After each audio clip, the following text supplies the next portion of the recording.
math students. This is the introduction video for our lesson on equations and their solutions. In this lesson, we are going to talk about solutions for equations with one variable and equations with two variables. This first story here is similar to the stories we had looked at back in pre-algebra.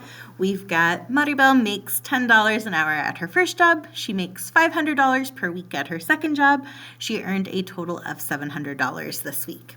If you had to write an equation to represent this story, we could represent it as 10h, where h represents the number of hours she works. We can even say at her first job. And then she's also making $500 at her second job. And we know the total between those two jobs is $700. If we wanted to find the solution, you're going to hear this word solution a lot in this lesson. Remember, solution is just the answer. We would need to solve this equation. You could solve this equation by first getting rid of your constant. That's our 500. We're going to do the opposite. The opposite of adding 500 is subtracting 500. That gives me 10h equals 200. And then my last step, this is multiplication, so I'm going to use division. And I get my answer, h equals 20. If you need some review on solving equations, please ask me. I got lots of extra practice. The second part of this question asks, what does it represent? Anytime a question asks, what does it represent, it means we want to put this in words, specifically words from the story. So what is 20? 20 people, $20. In this case, h, remember, was the number of hours. So this tells us she works 20 hours at her first job. In this story, there is only one solution. The only way Maribel can make $700 is if she works 20 hours at that first job. If she works less hours or more hours, she's not going to make $700. There is only one solution for this equation, and that's 20. We're also going to see equations with two variables, like this story here. It sounds very similar, but I changed one thing. Go ahead, stop the video this time and see if you can write the equation for this new story here. So the main thing that changed here is the information we had about the second job. I went ahead and I color-coded it to help you out. We've got $10 an hour at her first job, so that's my 10f, where f is going to represent the hours worked at her first job.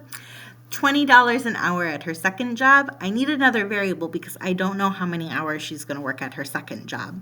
Now you could have used f and s, x and y. I had to change my variables though from the first problem because you can't use h and h because we're talking about two different things. You need two different variables. So I've got the $20 an hour for her second job, and then we've got equals that total $700 she's earned. So here's our equation for the second story here. This equation, notice, has two variables in it.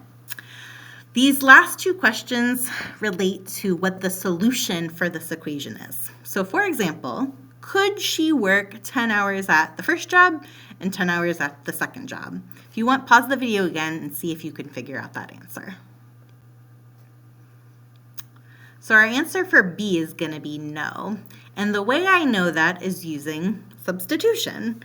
If I substitute 10 hours for the first job, that's 10 times 10, that's $100.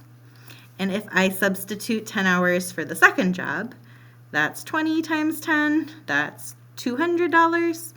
That is not going to be the $700 we are looking for. And so 10 hours at the first job and 10 hours at the second job is not a solution. Go ahead, try the same thing for this last one. What if she works 30 hours at the first job and 20 hours at the second job? I've got the math all ready for us. So $10 times 30 hours at the first job would be, oops, wrong color, would be $300. $20 per hour plus 20 hours at the second job would be $400. And so there that is. That's $700. So our answer here would be yes, that is a solution. Now the question is that the only way she could make $700? What do you think? The answer here is no. The difference between this equation with only one variable only had one solution. But down here, this equation with two variables, there's a lot of solutions. There's a lot of combinations of hours she could work where she gets $700. For example, she could work maybe 10 hours at the first job. That would be $100. And she could work 30 hours at the second job. That would be $600. And that would also equal $700. That's another solution. And there's even more than that. So this lesson, we're going to be talking about solutions for equations with one variable and equations with two variables in situations like these where you can have a lot of different solutions. You are now ready for today's lesson. Congrats, and have a great rest of your day.